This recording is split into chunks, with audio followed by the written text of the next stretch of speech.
And it's time to tell the Palestinians, abandon your fantasy of destroying Israel. Abandon the fantasy that you will conquer Jerusalem. Israeli Prime Minister Benjamin Netanyahu is facing battles on many fronts. In the Golan Heights, he's dealing with new threats from Iranian forces in Syria. He's also facing international condemnation from the killing of Palestinians at the Gaza border.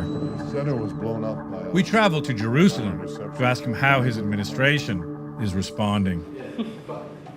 That's the Iranian drone we shot down.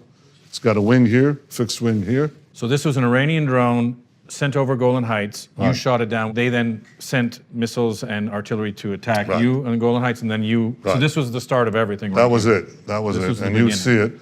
The center was blown up by our interception, but these are the parts that come from the center. And I think it's the first time that we're showing this. It's the first time. Yeah. How do you know it was 100% Iranian?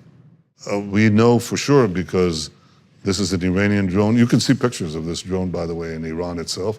We also have, obviously, the intelligence Right. that we were aware that they were doing this. They had explosives in this drone, too. You have intelligence that the Revolutionary Guards are moving in other weapons. Right. What happens? Does this escalate? I hope not, because I hope they'll get the message that we're not going to let them do it. The day before our meeting, the U.S. officially moved its embassy from Tel Aviv to Jerusalem, setting off a massive protest in the Gaza Strip that ended with at least 60 Palestinians dead. Today was a historic day. The embassy opened here in Jerusalem, but yet at the same time there were unprecedented riots in Gaza. Not riots. Or Deliberate infiltration attempt paid and organized by Hamas. for 20 years they didn't open the embassy because they were afraid of violence. And now the embassy was opened and there was violence. So what do you say to the criticism that's coming from around the world? I think that President Trump did a very important thing. He not only kept his promise and the promises of successive American presidents, he also recognized a simple reality. You're sitting now in the government office of the Israeli government in Jerusalem.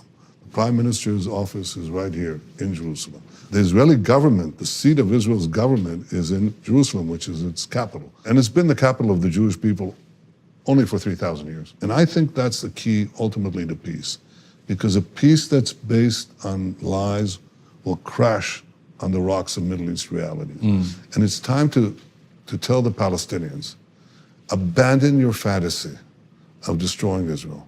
Abandon the fantasy that you will conquer Jerusalem. Abandon the fantasy that says Israel will disappear. It will not. But didn't they not do it for 20 years because they didn't want it to preempt a peace process, so i.e. in a negotiation where, because Palestine believes that it's a capital too, so it's a dual capital or what have you, so they didn't want to say, well, in case this is a negotiating block, we're taking it off the table. Well, I think what he took off the table is the fact that Jerusalem is Israel's capital. He didn't define exactly, where the line would be in Jerusalem, but he said it's very clear that this part, where we're sitting now, is whatever, is going to remain Israel's capital. He's right. The Prime Minister's spokesman was just as adamant that actually it's the Israelis whose lives are in danger. A genocidal terrorist organization that long before any embassy was Hamas. spoken about, Hamas, was calling to kill every single Jew. We can't afford to just say, well, that's hyperbole. Maybe they don't mean it. The head of Hamas, Yahya Sinwar, said, "سنقتلع الحدود وسنقتلع قلوبهم." We will tear down the border and we will tear out their hearts. I take him at his word. I think he's trying to tear down the border because he's trying to destroy Israel. But tanks against rocks is not a fair fight.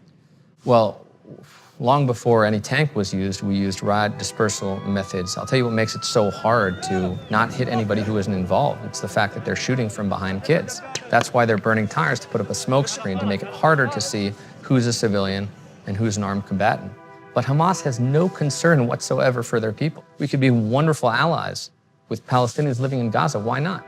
The people are not the problem. The regime is the problem.